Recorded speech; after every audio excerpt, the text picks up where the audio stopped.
go. Hi, this is Don Matteo, and you are listening to the Ought to Know Better podcast. Let's do this. Leeds are shit. We're recording, you know. Oh, shit. We had a good start. I don't think we've got the personnel. You can fucking laugh all you want, you absolute fella. I think about things. That's why you lot are idiots. A melted version of a dick that's been shrink wrapped. The absolute elite shithousery of this. Good evening, Gilly. How's it going, man? Evening. It could be better. It could always be worse, but it definitely could be better. Okay. How are you? I'm fairly in the same boat as you there now. Just want to say welcome to Berardi and Coke. This is the post-Villa loss. I don't think I've been able to do a Berardi and Coke for a win yet, so I'm still waiting. Maybe I should just not. It's your fault. I was going to get to that, man. Maybe I should just not be on for Berardi and Coke, and we might get a win. So maybe, I don't know, it's something to look into, perhaps. Get smart. And I shouldn't be here. I should be Luke. Oh, you should be Luke. But he's moving house, isn't he? So he's up the walls with the new house. Pardon the pun. But yeah, so we're here to talk about the lunchtime kickoff today. Leeds versus Aston Villa. Ended Leeds 1, Villa 2. Gilly, you didn't manage to get a ticket. Now, I'm not saying this to rub salt into the wound, okay? Hey, you had to be there. Well, this is the other side. I don't know which one of us came off worse. I know, yeah. So I just wanted to maybe come to you and just ask you what the was it the same as what we were watching in the stadium on the telly, like? Well, I don't know, because I want in the stadium to be able to compare, but you were watching it on the telly.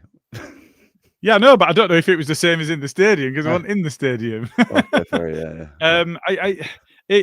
I guess the build-up focused mostly on Villa, because there were comments about they'll go into the top four if they win, and about how they'd had a poor run and then they'd managed to turn it around, and we were on a poor run and difficult fixtures coming up, and how important a fixture it was. And the build up from that sort of perspective. So I had Radio Leeds on as well, and Eddie White was on there with Popey, and they were talking about the challenge that the players have, but equally that the players that we do have, if they want to be considered Premier League players, need to stand up and be counted, and they need to put in.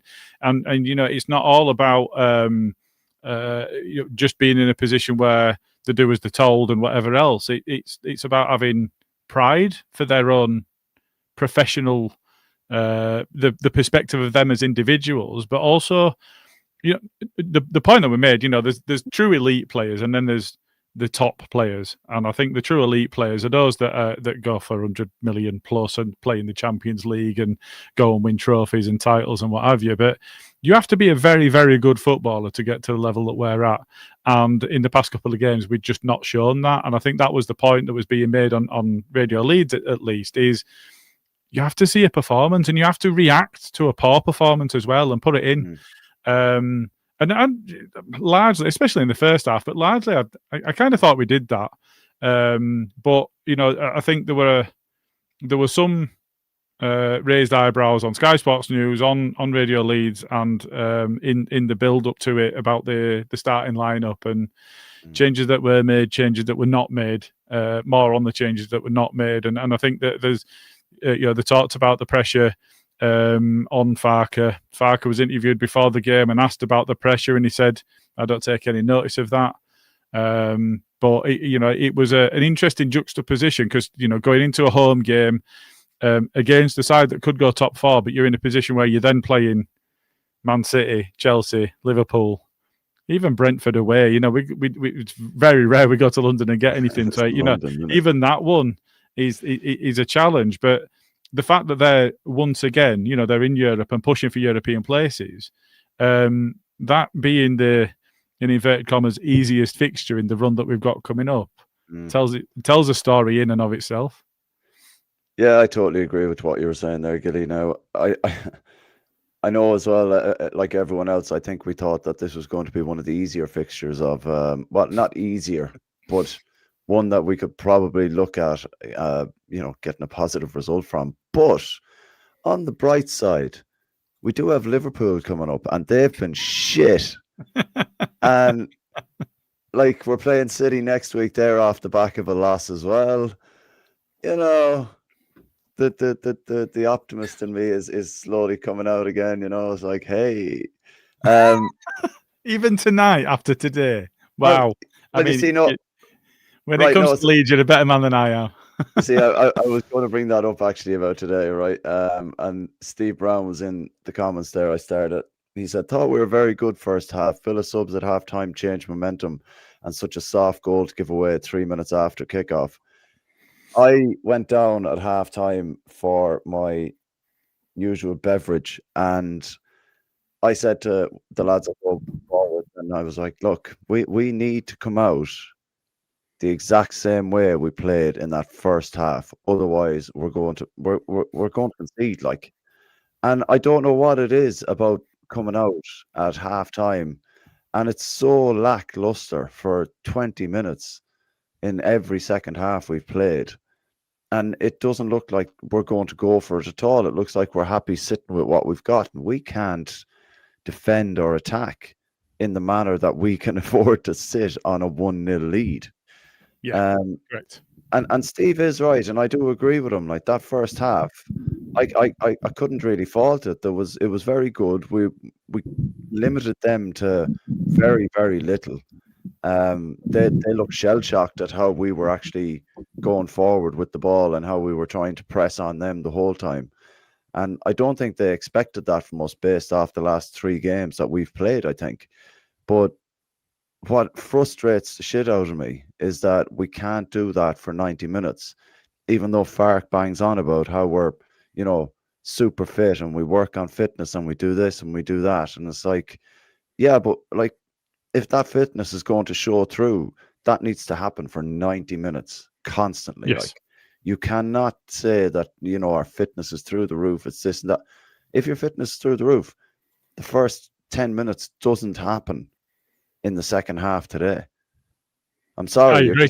It's starting to annoy me now, like, because we're at this stage now in the season where we're looking at the first half, or majority of games we played at home, let's be honest, where we've been very good and gone toe to toe, and perhaps should have got more out of the Bournemouth game.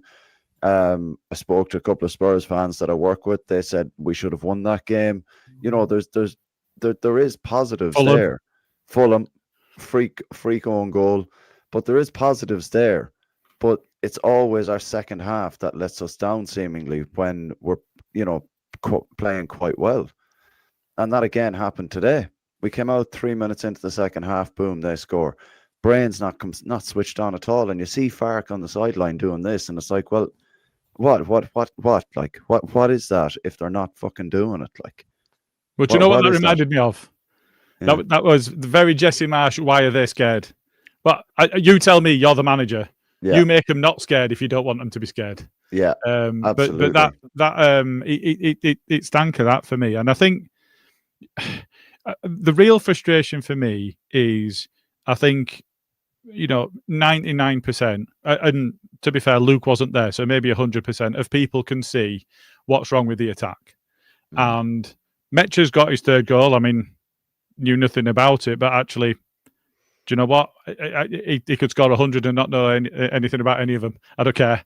I'd be happy with that. But he was there, and it went off him, and it went in. And to be fair, I think, was it Konza that played it against him, and then it rolled in. If he's not doing that on the line, it goes in anyway.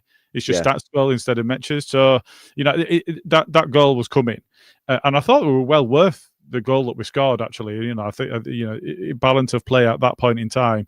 I think you're probably being quite generous with the amount of time in the second half they dominated. But if we just wind it back to the starting lineup, bringing Struijk in. You have to be 2 goals clear to have Struijk in your side, because he's always going to do that diving in that he did. And I think if he doesn't dive in there, you're in a position where the ball's running to the byline. He's not straight through on goal. He was running to the byline away from goal, and you know, I didn't think he needed to make that challenge, but that is Strike. That's how he plays. He's too slow at reading the game, and he's too slow in general. I would not have brought him back in. I would have stuck with Perry. Perry were questionable today, but I would have stuck with him because I think when you've got a keeper that you've picked and you've brought somebody in to be your first choice, very much like the centre back, and you spent that money, well, there's a reason that you're doing that. You need to give him time. Yeah. So I would have stuck with Perry, even though he were quite questionable today. But I would have stuck with Biol as well. We all know my thoughts on Aronson. He's just not fucking good enough. You know, this bullshit. I don't know if you've seen any of the stuff after the game, but Farke's talking about why do we talk about mental health? I'm sat here in a jumper that says it's okay to talk, and on the back of it says it's okay to not be okay, and it's really, really important, these messages that we are delivering as a podcast, and you know, we're supporting Andy's Man Club. I'm doing Abby Dash. It's some stupid reason decided how we're going to do it. Fundraising for Andy's Man Club. I'm almost as, in fact, probably more furious at him at making those comments when he's the fucker that's lining up Aronson for all the bullshit because he's not good enough and he keeps picking him. Yeah. That's really, really got my goat. So I'm frustrated. I thought DCL should have started. All right, Metro got his goal, fair. But I think DCL brings more to the all-round game.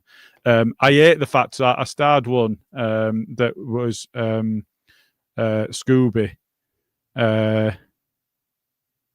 no, it's gone. I thought I'd starred one.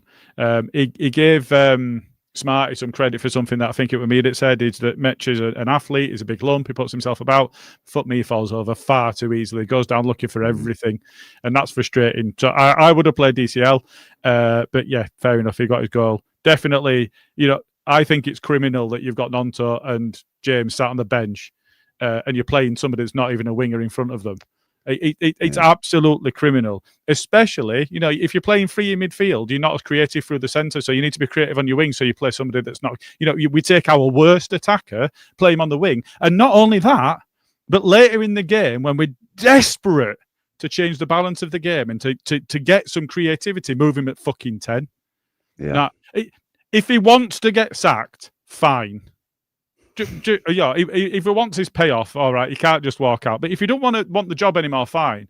But you can't tell me when 100, because Luke's not there, 100% of the crowd knows that Aronson shouldn't be playing in that match. There's only him and the USMNT bullshit from another country that never go to the fucking games that think that he's worth a shirt. Yeah.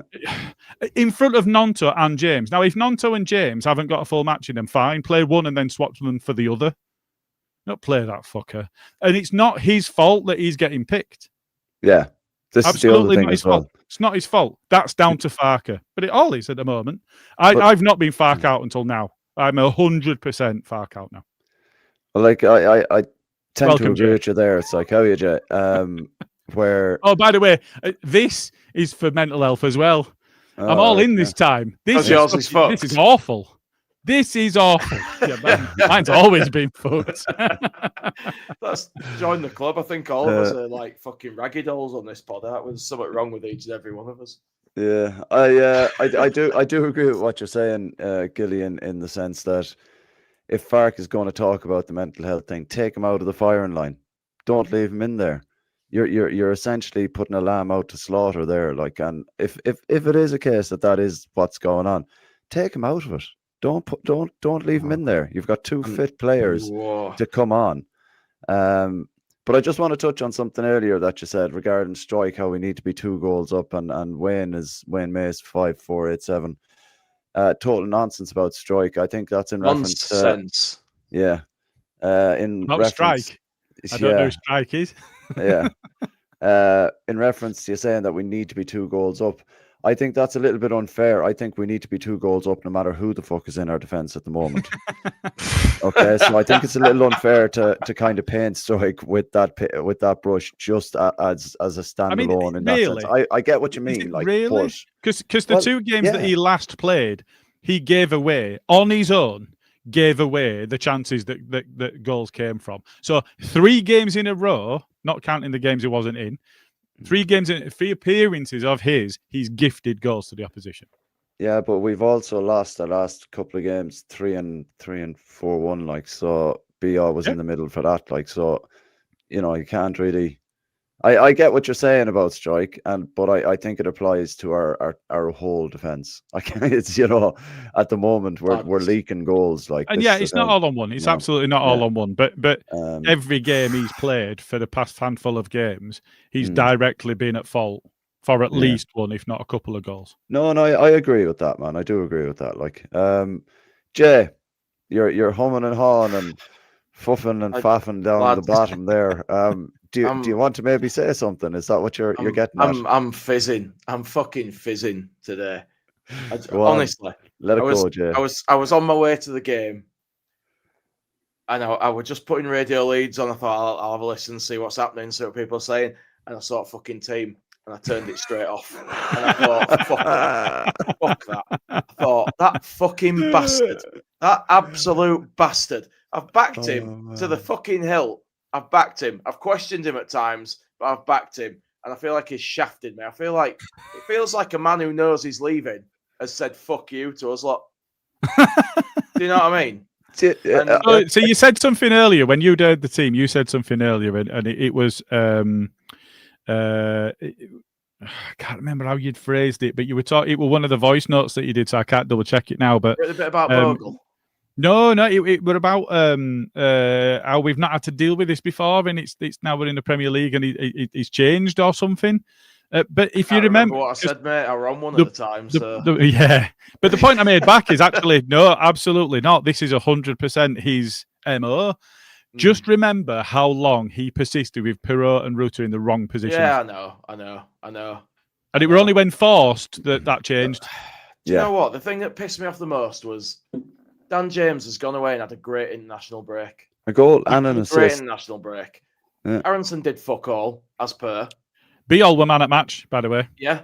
And Nonto's, been training for about 6 months by sound of it, waiting to play. And he keeps telling us, oh, yeah, Willie's back with the team. It's going great. It's a great member of the squad. Then he doesn't fucking pick the bastard. You know what I mean? Then you see that team sheet. Has he gone really robotic for you, Karl? Oh, thank God. I thought it was my internet. No, you've gone right robotic. I'm back. No, you're robotic. Sick. Check you've infected me with a work mind virus, Karl. I definitely don't have that. I'll be back. That's one virus I don't have. Fucking hell. Yeah, so Jay was going off on a massive rant there. Like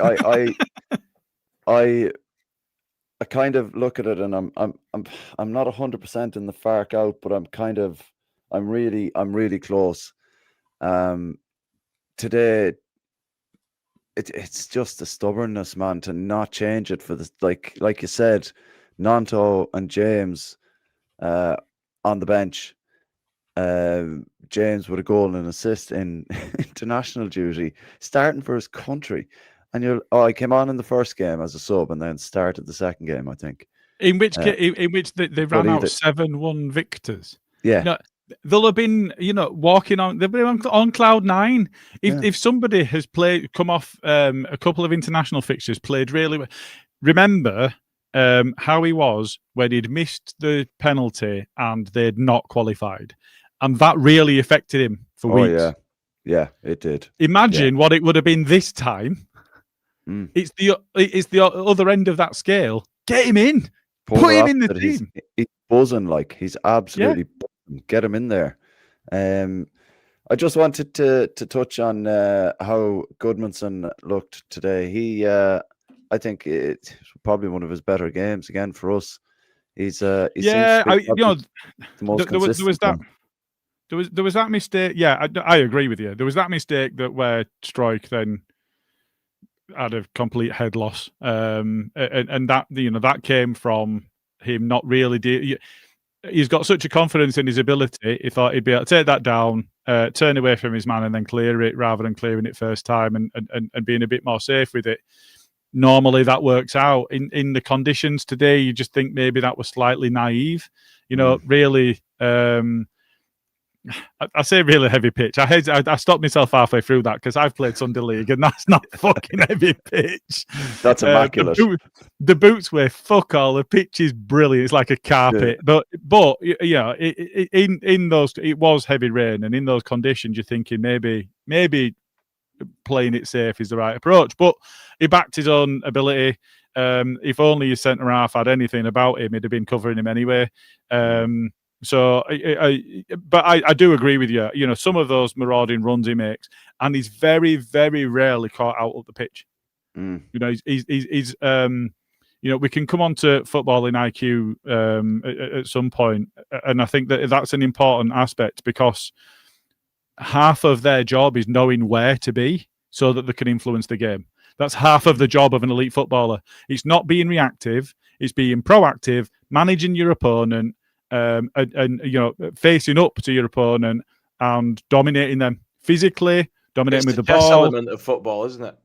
Yeah, it is. It's that bit upstairs, and I think that's why Arrington's so poor, because he doesn't have any footballing IQ. He's just reactive. Now that might not all be his fault. He's been coached from being a very, very young age to have that inability to control the ball. He doesn't want to control the ball. He wants to crash into what's going on and just have that bit of chaos, because that's what he's been taught to do.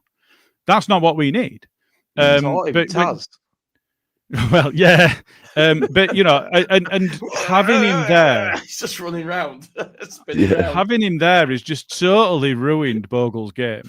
And having Dan James on in front of Bogle like a breath of fresh air for him, he instantly looked like a footballer again, where he's been really quite poor over the past handful of games.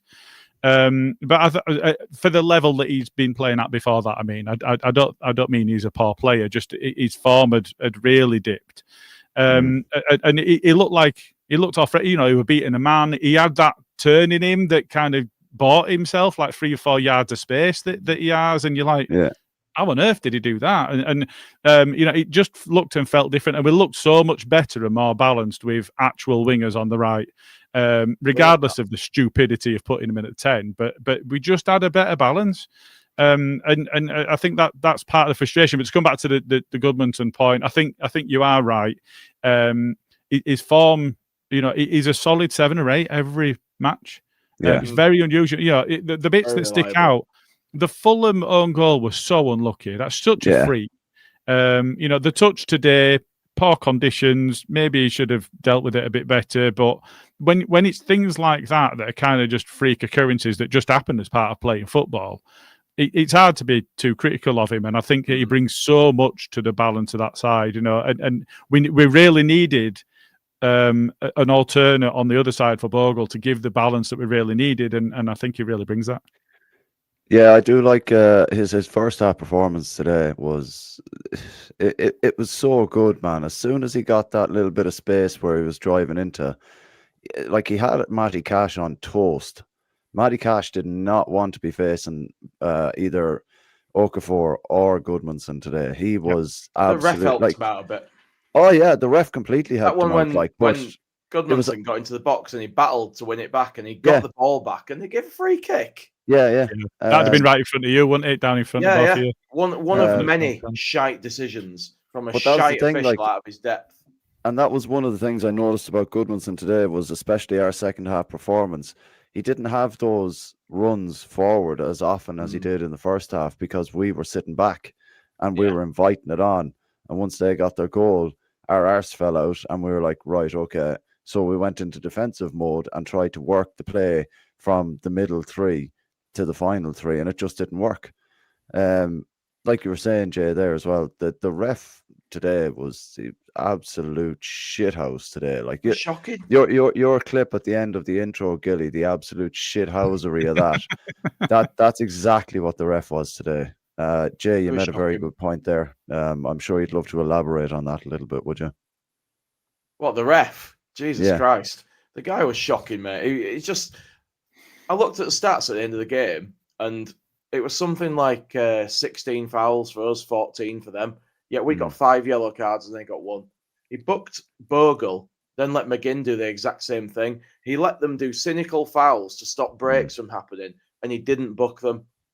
And last but not least, he refused to give us a free kick down in the corner, then gave them one that they scored from at the other end. Had we been given the free kick, we should have had, because even from the cheese wedge, you could see the way the player fell backwards was unnatural. He'd been dragged. Yeah. Yep. They never score that goal. Yeah, very true. Very Do we true. deserve a draw at the end of it? That's debatable. But they don't score that goal if he makes the correct decision in the corner. It was shit. And that just put the ice on the cake. I think a lot to do with that is John McGinn absolutely pressuring the referee. Like, he ref the game, did McGinn? It's illegal to marry your cousins in mud. Jamie Dodger says referees are the reason it's illegal to marry your cousin in most countries. Jesus nice, Christ. Jamie. They are a special kind of person. Yeah, I just think that the referee was very weak today, and the proof in that is that basically John McGinn ref the game. Anytime there was a foul or anything like that, even if it was for Villa, he'd still go over and give the ref shit for not booking us or something like that. And even if it was against them, he was up in the referee's face. And I think with the referee being that weak, it was always going to go. He was always going to have a shit game. And I know we shouldn't blame the refs, but when you see a poor performance like that, you have to. You call it out. Yeah. Call it as you see it. The game management is what's cost us, not the ref. But he contributed to it. He didn't help. We had to fight twice as hard because of poor decisions. Yeah. There was a few bookings today, like Tanaka. Bryn says there, Tanaka was harsh for his booking. Ridiculous. First tackle he actually put in, I think, and he got booked for it. He was only on the pitch about 10 minutes. Where's the logic in that? And he got subbed, as Gilly was saying in the group, wasn't he? Because the fourth official told Farke he was going to get a booking if he did another foul. Yeah. Yeah. I mean, that's crazy. He didn't even do it. Predetermined. I'm going to book him whether it's a bad foul or not. Yeah, but the thing is, he let McGinn away with it for how long before McGinn got taken off because he was about to get a second yellow? Yeah. McGinn did 70-odd minutes, 75 minutes of just absolute shitting on everything and then just fucking walked off. But you know what? Maybe it's a case that we actually need a player like that who's just going to be in the ref's face, who's just going to be but there's only so much you can do. Ampadu was borderline because of the response of the ref to Ampadu. You could see he was borderline and that he was going to talk himself into a booking. Ampadu's the captain, McGinn's the captain. So if one of them can approach the referee in the way that McGinn did, then surely Ampadu can do the same. And he was getting warned off and he was getting told, in no uncertain terms. And I think we've got two very contrasting views here because we've got Smarty saying one of the worst refereeing performances I've ever seen, and we've got Bryn, who, let's be honest, some of his takes, but we've got him saying we've had far worse refs this season than him. I'm not even that upset about the poor decision making because that happens in every game. It's the inconsistency in the same game based on the opponent. That's the issue. Tanaka got booked. That wasn't even a foul. Yeah. No. McGinn didn't get booked for 3 probably bookable fouls before he got booked. And it's that inconsistency. And I think that's probably where Smart is coming from in how bad it was. He didn't manage the game effectively. He let McGinn manage him. He was not consistent with his response to Ampadu. Bogle got booked for very little, having been fouled significantly worse several times. And it's that inconsistency, and that's the frustration. And that's how you end up with players getting booked and sent off because they react to that sort of situation because there is an inherent unfairness about how you end up in that scenario. And it doesn't matter, I'm not talking about a lack of professionalism there. They are human. They are not robots. And if there is a sense of unfairness for now, but Bielsa always said if footballers were robots, I'd win every game. And I think he's probably right. But it's one of them where, if you're in a situation, however professional you are, whatever else, when there's a sense of unfairness, you will react to it. Yeah. And it definitely was. It's built up on the frustration of inconsistency, so that we the frustration comes once stuff starts going against us, and it has done quite a bit. And you could see it today in some of their faces as well. Like Ampadu, like you said, Gilly, getting hushed away by the referee when he should be entitled to go up and talk to the referee. That just builds a frustration within the players. And that can go from, even though Ampadu can be quite calm and collect on majority of occasions, that can trickle down into the rest of the team, that frustration. There was a lot of fouls there today where it would have built, like anyone was, like McGinn, of course, was awful lucky not to be sent off, in my opinion. 3 bookable offences before he even got booked. I'd agree. That's can I wind you up even more about the ref? No, I'm not too sure if I want that chase on. Bogle was actually booked in the first half for time wasting. Hey. 41 minutes. That's the official reason that was put forward for his booking, was time wasting. That's weak. That's weak. Fucking hell. Right. Okay. On that note, let's do a couple of comments here and just get your opinions on a few of these, lads. All right. So I've got Scooby D2. How's it going, Scooby? Is it me or does the Tash make him look Belgian? Which nationality do you think he looks like? And will you do an accent, please? Possibly Swedish, Gilly. I can't do accents at all. I'm even worse than you.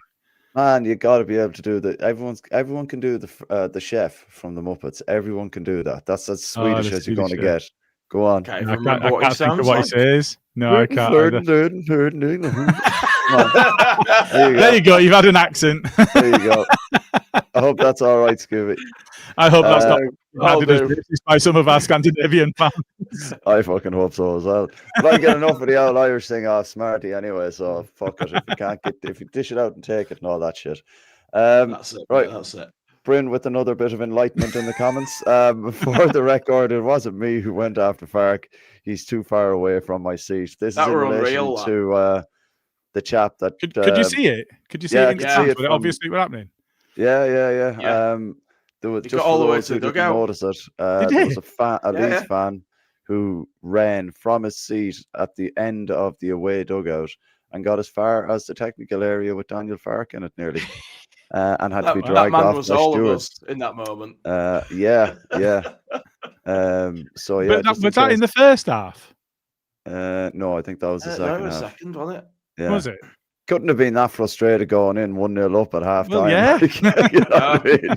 It's bad now, though, isn't it? It's bad because, like, if you want to tell them what you think, you can't take your season ticket anymore. You got to throw your phone at them. Yeah, that's it. Yeah. And then you get done for violent conduct rather than just throwing away your season ticket. Yeah. We've got Jamie Dodger in the comments. How are you, Jamie? 49ers tried to nickel and dime the transfer market, and it's biting us and Fark in the arse. Now, I just want to touch on this bit. This is why I'm still not convinced that we should sack Fark. I know it sounds fucking mental, but he's been massively let down now in the top end of the pitch regarding transfers. Now, do you sack him now? Because it has to be a quick thing. It has to be like rip the plaster off, fucking do it. Because we need absolutely not. Hold on. Let me finish. Do you sack him now so that the new manager coming in has the opportunity to assess the squad before the January transfer window?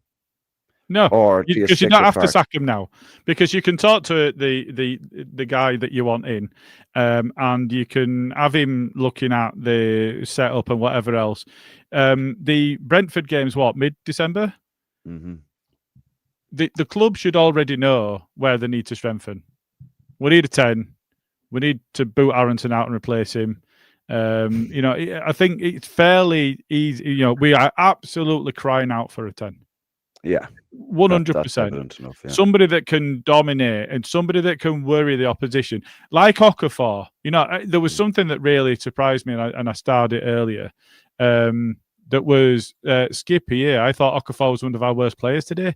He's getting double marked in every game because he's with Arrington on the other side. They know they can just fucking ignore him because all he's going to do is run 15 yards and then run 10 yards backwards and pass it to centre half. That's it. They don't need to defend against him. It's blatantly obvious. So I thought Okafor was one of our worst players today. I think if you step back and you look at chances created, whatever else, he's being double marked every time he got the box because they were so scared of him. Now he's not the quickest across the ground, but his feet are so quick. that they're really worried and the back off. Somebody else is not working, and we all know who it is. But if you've got somebody that's actually got something about them on the right wing, Okafor plays a lot better because either they don't double up on him anymore, or they've got a lot more space. And I think that there's a massive difference there. And while you can look at, well, he didn't get an assist, he didn't get a goal, whatever. I think that he's the one that can be our difference maker in this current setup that we've got, because there is nobody else. Yeah, that's the thing. Like, unless he's going to start playing Okafor in the middle and then utilize James and Nanto on either wing, he's our best winger. And you're right, he is getting doubled up on, and it happened against Forest as well. Soon as they utilized it, or marked him out of the game, that was our creativity gone. He brought on fucking Jack Harrison then, and that was he's just not going to utilize him, Karl. That's the fucking problem. That's why when I saw the team sheet, I realized this guy has learned nothing. He's learned nothing. He's unwilling or unable to adapt. And that's not good enough in our position. We need somebody who's going to respond to what's going on. Yeah, somebody who's rigid, 70-minute subs, whether the game's gone by that point or not. Forest made subs that changed the game. We waited till after we went behind, then made subs. Today, again, we waited till 70 minutes to start changing things, and we were on the back foot. And the guy learns nothing. And I've backed him all the way, and I've had enough. And I could have been that guy going to the dugout, but I'm quite far away, and it's too much effort to get all that way if around. you only got little legs, so you'd be. I'm not running from a cheese wedge.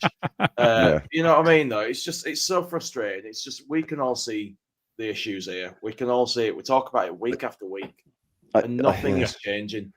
I don't know. Performance, we're a little bit better, but he's still doing the same shit. Aronson, until he is vanquished from that side, not even on the bench, because we don't need to rely on him at all. We're not wishing harm as a podcast against any individuals. No, both physically or mentally, just Until that happens, we're in trouble, and it's not going to change. And if we get him out on loan somewhere, that's a wage we can give to somebody else. He's not going to loan him out. He's starting him every week. Yeah, it's the thing. He's not going to do that. Just to kind of skew off on everything else, just for a second, Jamie thinks that you look like Magnum PI. I'll take that. Yeah, for anyone not looking or if we're not watching the YouTube part of the pod and listening to it on Spotify or something, Gilly's growing something on his face. Apparently it's for charity. I just think he likes the look of it. It's November, isn't it? So it's November. I'm running for Andy's Man Club at the end of the month, and I was thinking, why not? I tell you what, I'd take his Ferrari, that 308 GTS. Yeah. That was a beautiful car. Well, you've definitely got enough Hawaiian-looking shirts anyway, so you should be all right in that aspect. I'd say he's more Freddie Mercury than Magnum PI. I think that's a side pod we should potentially start. You know what I mean? Skippy, just the last couple here now, lads, and we'll talk about the second half a little bit. Fans may not like it, but drop Ampadu back into centre back with Rodon and play Stack as a CDM.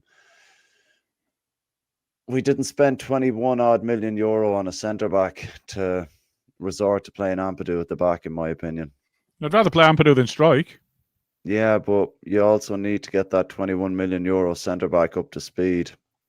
Oh yeah, I'd like I said before, I would have started Biol, but strike would have been my third choice to partner Rodon. I would have rather played Ampadu there. There's a lot of talk about Stack being given an opportunity at CDM.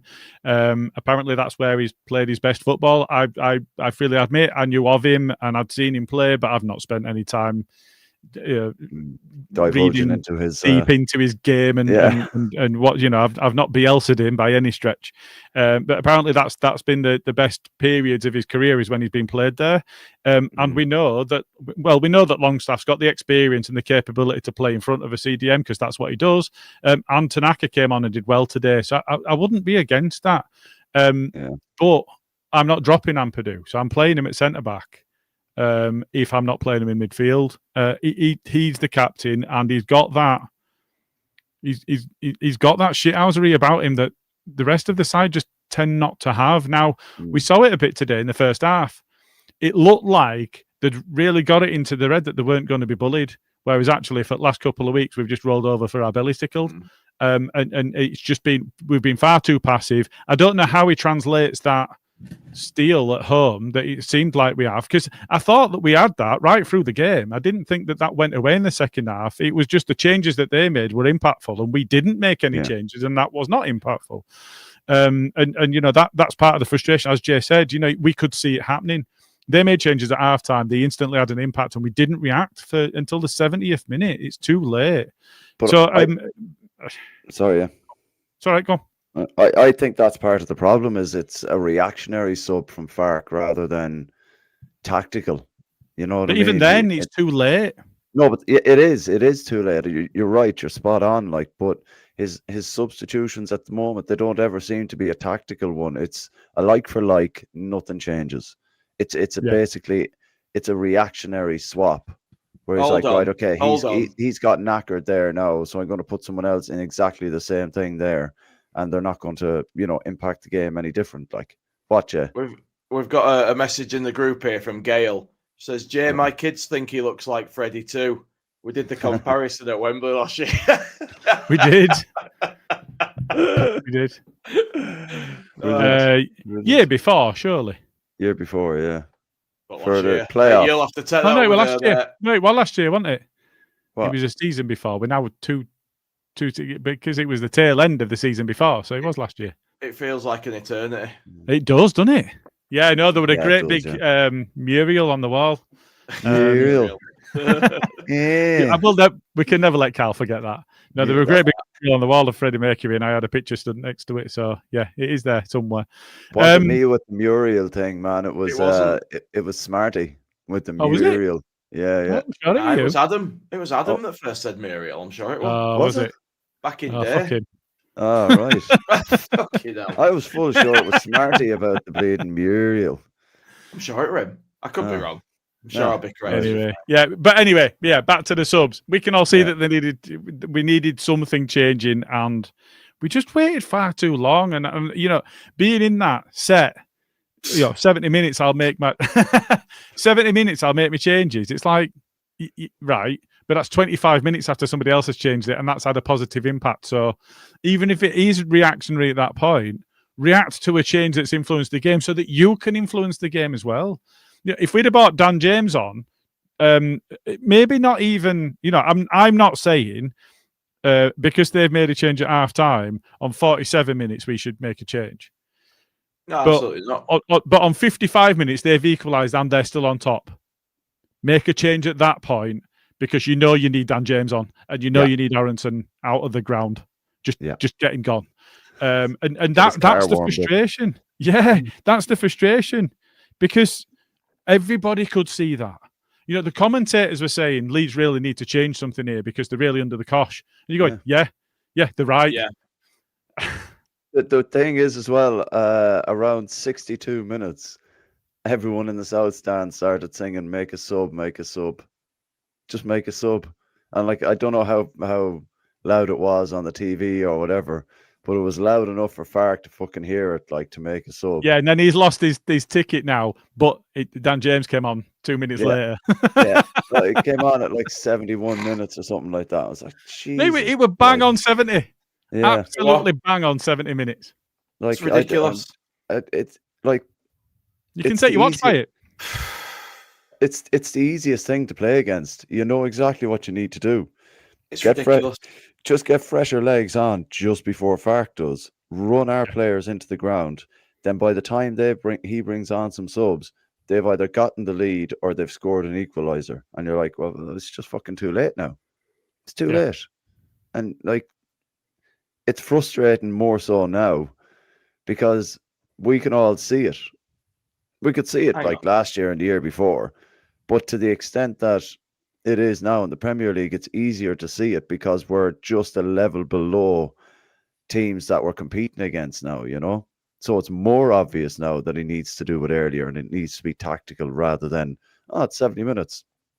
Go and get your fucking boots laced up there, Well, Arthur Busby says we didn't sit back. Both teams going for it. Oh, no, we absolutely sat back in that second half. We absolutely did, yeah. First half, we were going for it. Yeah. All the attacking fullback runs and stopped in the second half. We weren't doing it anymore. We were sat back. I can tell you, we were set so far back in that second half that Perry was nearly in the fucking south stand with us. that's how far back we were set for a lot of it. Like, it was terrible to watch, wasn't it? The second half, you just knew what was going to happen.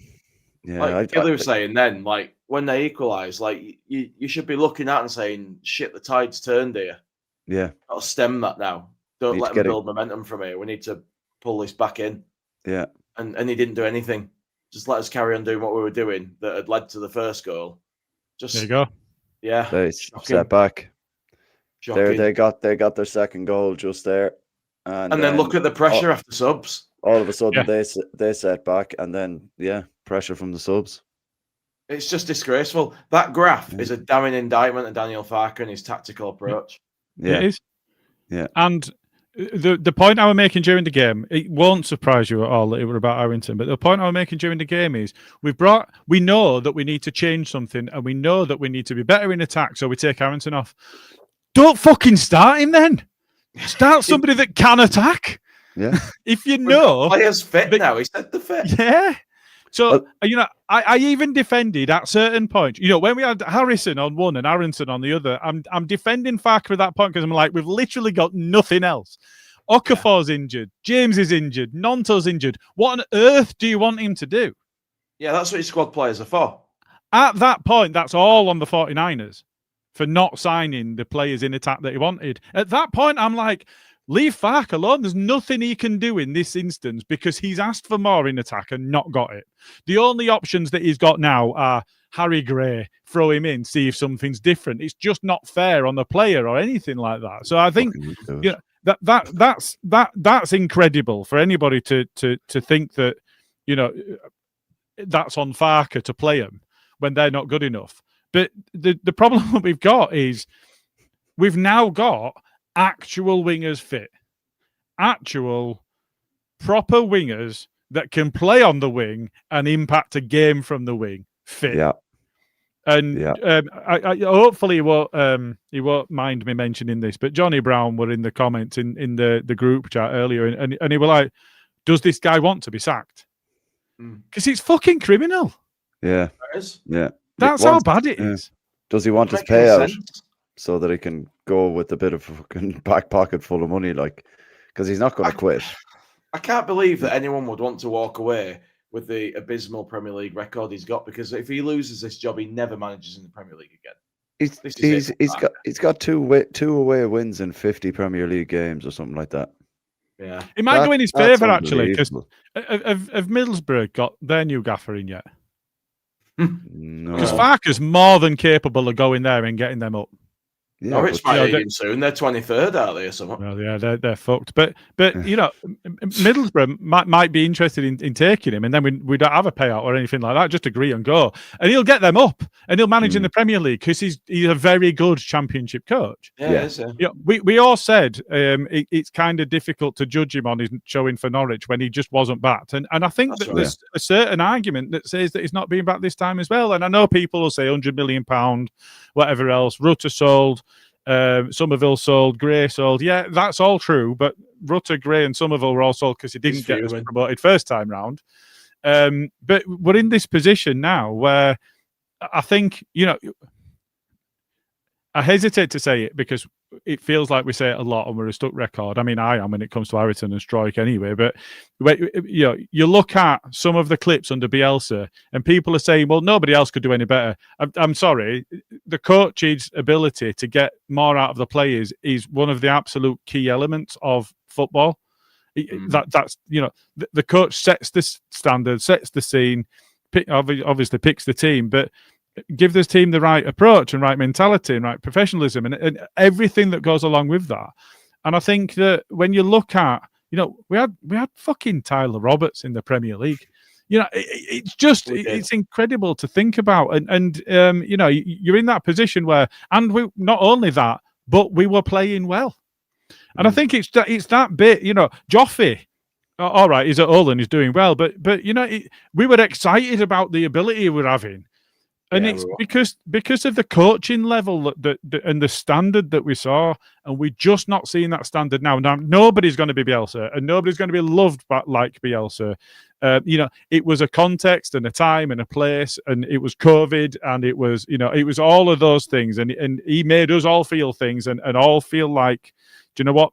The world is a bad place, but it's a little bit better for having him in it, and all of those sorts of things. And we could gush over him all we want, but I think that the thing that we've got is Farke's got what he's got, and he's not doing enough with it. Now, I do feel sorry for him, and I do think that there's an argument that says he wasn't properly backed, but that's not relevant right now. It will be relevant in January, but he's definitely not making it there. So let's make the decision. Man City, Liverpool, Chelsea, get those fixtures out of the way, because it's madness to think that somebody else should come in and try to manage those games, because we're going to get hiding. If he pulls out a miracle and wins, I think he's got to win all three to keep his job. I think the decision needs to be made now. And what you do is you go and have that conversation. And that's why I'm saying you don't need somebody in now to be able to look at the squad ahead of January, because they can be looking at the squad in the meantime. All right, they don't work with them day in, day out, because that won't be right. The owners of any football club need to have a list of people that they're going to bring in if their manager walks out. It's a lack of professionalism on their part if they don't already know who they want. Because what if Farke wakes up one day and goes, do you know what? I've had enough. I don't want to do football management anymore. I'm just going to retire. Yeah. They already need to have a plan in place. Otherwise, they're not doing their job. So that list should already exist. Now, speaking to people on that list is a bit different. But now I think is the time. Go speak to them, line up, make sure you've got the person that you want. Farke carries on. Yeah, might be a bit harsh on him to have those conversations behind his back. But do you know what? The club's bigger than any one individual. So I'm sorry, but that's how the industry works. Short. It is how the industry works, and he's fallen short. And I blame the owners more than I blame the manager on that. But we've got what we've got, and the playing squad is the playing squad, and it's not going to materially change. We might sign one, we might sign two. I'm doubting even that, to be honest, because I've got no faith in the 49ers at all. But we might sign one, we might sign two. Someone that we need. Yeah, and I do not think that will materially change the squad to such an extent that Farke will be able to do the job he needs to do. So we need to be able to bring somebody in that will get something more out of this squad. Now, people will go, who is it? Prince talked about Big Sam. There's all sorts of names getting bandied around. But there are some young up-and-coming managers that you might be able to convince to come and do the job. Gary O'Neill is one. I'm not saying he's the right person for us, but you need to have a look at a certain profile of person. Yeah. I'm not saying he's the right choice. Rodgers is another name that gets bandied around a lot. People talk about Southgate because he lives not too far away from Leeds.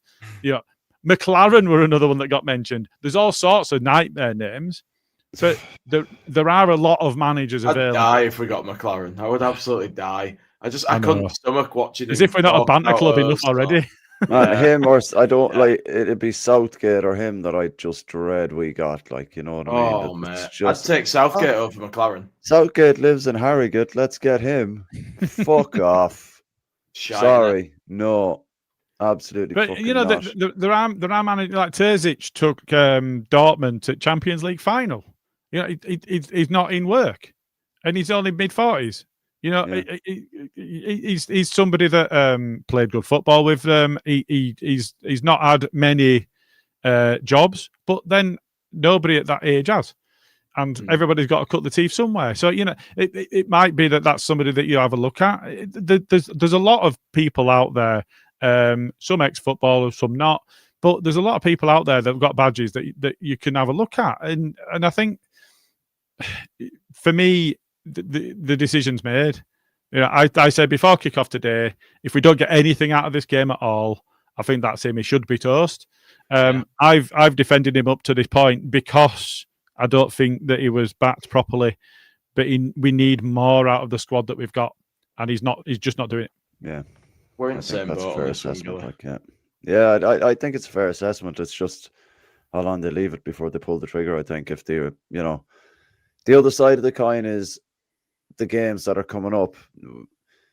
Start of the season when the fixtures came out, everyone didn't expect to get anything from them anyway. When you look at them on paper, you're like, right, okay, we don't expect anything from them. So do you are they going to leave him in the job because we don't expect to get anything from them? Is that a wise decision? Like, the same can be said like when Bielsa was in charge and we lost to Tottenham at home and he got fired after the game. We had an absolute savage run of games coming up against teams like City, Liverpool. I think we had Scum in there as well. We had Scum twice in there. And then it was kind of a steady run. Scooby had the kids in it. Yeah. And then it was kind of a steady run of fixtures. So they kind of, like, me personally, I'd have preferred to have kept Bielsa over those. Me too. Bunch of games, because you knew he was going to get more out of the games after that than we would. We wouldn't have been fighting on the final day of the season if we'd have left Bielsa in charge that year. Now, I'm not going digging up the past or anything, but my point being is that, are we going to leave Fark in charge for these next 4 or 5 games because we already know we're getting nothing out of them and we weren't expecting to get anything out of them? So do they do it anyway? You know, so, do they leave them there? Just on that note, so Dr. Cox says Southgate, no thanks. Herbert says don't Southgate me, and Scooby says Southgate with Neville as assistant and name stand after Ken Bates. I was not advocating for Southgate to come in. Yes, you were. Before the pod you said it. Before the pod you said it. You can balls. No, I hated him for England. I'd hate him for Leeds. I absolutely not. What I was saying was these are the names that we're being linked with. I mean, Terzic would be one that I'd be really quite happy with.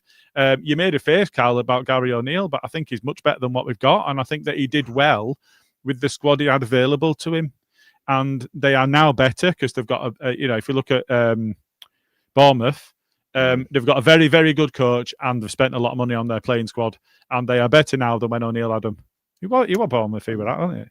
Yeah, and he was at Wolves as well for a while, wasn't it? Yeah. He was, because he said that he wouldn't go back, didn't he, this time? Yeah, well, he said that he didn't want to.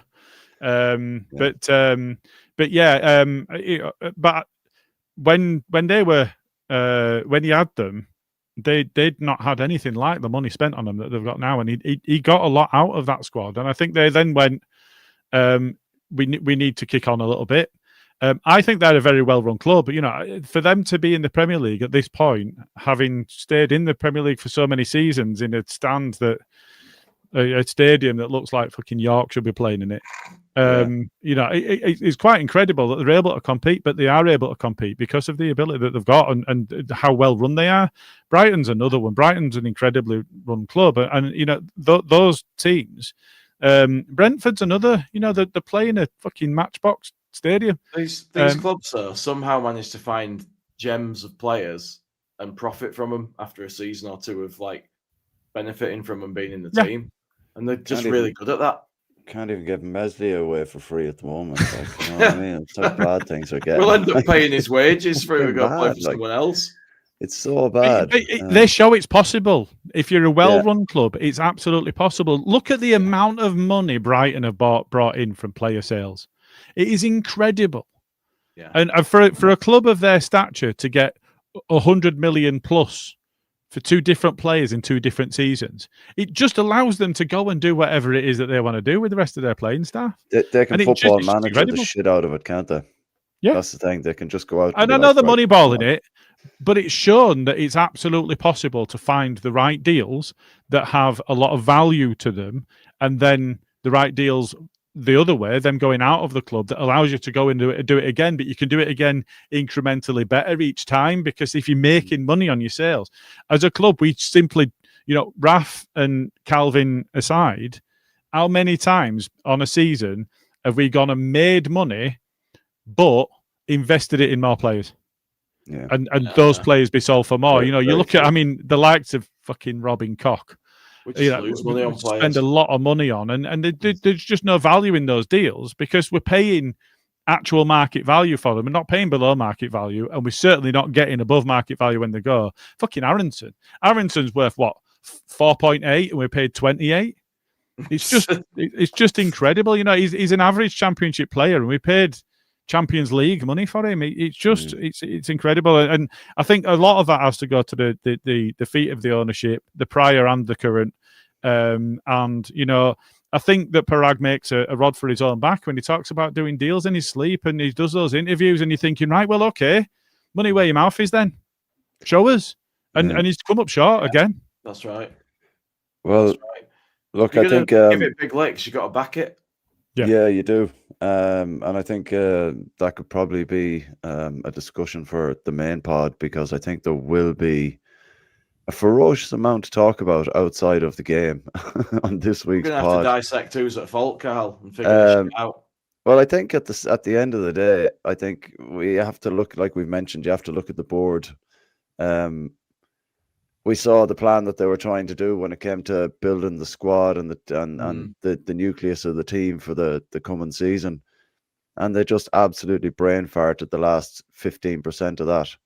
And it's eventually going to cost them. I think they have these grandiose plans of, building the stadium, doing all this, and Prague's on about European football, and it's like, come on, we've heard the chairman talk like that before and not put their hand in their pocket. Don't be the second one in a row to carry on like that, But I like, just to kind of finish up, we've managed to waffle on for an hour. I always my brother was asking me, he was like, it's going to be an hour and a half tonight, is it? I was like, it's a loss, man. It could be 45 minutes, but generally it does go over the hour. Like, I just think big game on Saturday against City is it's one of them. We have to wait and see. Gilly, have you any final thoughts before we finish up, man? I think, well, go sponsor me and Alas doing Abidash end of month. I think I don't expect to get anything from the next 3 games. I think the individual class that they've got will tell, and I think you look at Forest and what they did against Liverpool was absolutely incredible. But on paper, we should be nowhere near. But on the run that we're on, 3 defeats in a row, and I thought that we showed some fight today, but it wasn't enough to get the result. Whereas in the previous 2 games, it's been abject. And I think that he has to find a way, like I said before, to take that steal from a home game into away games, because otherwise we're going to get absolutely steamrolled. And it feels bad already. And we've only had 1 real tonking, and that were at Arsenal. Now, Arsenal pulled Spurs to bits tonight. Absolutely tore them a new one. Didn't see it. And the play, Isaiah got a hat trick, and he were well worth it, and he were properly on song as well. Right. But I think from a if we look at those matches, if you don't carry the steal into, Man City, if you give Man City the 10 minutes at the start of the game that they want to dominate, you'll never catch them, and they might not even be in front. But you give them the confidence, and they know they can get at you. They'll run 5 past you, no problem. And Arsenal did that too. I thought Arsenal were, they were ultra clinical against us, but that's what those sides do. They are. Yeah, that's it. Look at the players they're able to pick up, and the money that they're able to spend, and the shit that they're able to offer, like Champions League football and all. You're always going to have your pick. It's whether the player wants to play for you or not, really, isn't it? But we need Ireland to get a cold, and then maybe we'll keep it down to 3 or 4. Maybe he might just he might just fake a cold so he doesn't have to beat us. That might be nice. Jay, will be a miracle. Yeah, myself and yourself are off to City next week. What are your final thoughts for this evening? Mate, I'm just I feel hopeless after seeing the same thing again, and I'm just like, I'm looking at the City game and just thinking, well, do you know what? I'm expecting now 4 or 5-0, and that to be the end of him. You're going to be great crack next week, aren't you? I'm going to be amazing. Oh, would you take a 4-0 today? What the fuck? I'll never accept that. No, never accept that. I'm going to go there hoping. I think it'll be worse. Happens, but of I don't course. think anything good will happen. I just, because I think it'll be worse. And done what he's done today, 4-0, shown that nothing's changed, even when he's got a full squad of fit players. Just says to me, there's no point hoping for anything more than what we've seen. Gail, I mean, it was very tongue in cheek, but Gail said to me earlier, if you don't turn up for a game, it's an automatic 3-0 defeat. Can we not just do that? Yeah, just do that, yeah. A bug in the camp. The goal difference. An illness in the camp. Everyone's got food. Yeah, we don't have enough players. We've only got 5 players, and you need a minimum of 7 to start a match. Can't do it, lads. Can't do it. I'm not sure who's on the main pod on Tuesday. Does anybody know? Anybody have any clue? Probably no. Not scheduled for this. It doesn't normally go. No, I want either, but it doesn't normally go that. It's if you're not on the main, you are on the following. I'm not sure about that because I checked Smarty's logic with that there the last day, and I was on. All I can say is he's done the rota for the. It's somebody that's not done. Somebody other than me's done the rota this time, and it didn't even have dates on for any of it, and now it's got dates on for half of it. It's still impossible to read. Hey. Jay, you're on anyway. Yeah, you're on. I knew I would be. You're on with Luke, I think, and Smarty. Can't wait. Or Gilly, one of the two. Gilly must be all bloodied out by now. Yeah. Lads, covering Luke, doesn't he, non-stop? Yeah. Well, Luke's knocking down walls and putting on new doors and all that kind of stuff. Yeah, it's all about priorities, Karl. Yeah. Well, I'm sure he'd rather a roof over his head that didn't leak, kind of a priority. You know what I mean? And it's overrated. Yeah, doors are overrated. Fuck that shit. Gilly, thanks for coming on tonight. Jay, nice one for popping on as well, man. Appreciate it. And everyone in the comments, nice one. Luke's the new pod dodger. I will take that all day long. Thank you very much. Yeah, that's essentially it, isn't it? I think. Thanks very much, and see you Tuesday. Jay, you'll see loads of people here Tuesday. Oh yeah, like, subscribe, do the bell thing, and all of that silly nonsense. Good on yous. Bell thing. Yeah, the bell thing. Bell thing. Laters. See. It's all the know better. We all the know much better than letting Karl go on with Jay. Karl again. Luke's calling out bad weathers, and Smarty is no better, and Gilly gets fan mail again. But every time we go live, shit take has been can't speak or even tell the time. It's more a toys out the pram. It's all the if I see his mother in we the stands, much better. I'm this gonna crack an egg show for tonight. And if you like these weapons and you don't think they're balanced, please go check out our site. Good night. A little tosser and I hate him. He's shit. He's average and he's a shit house.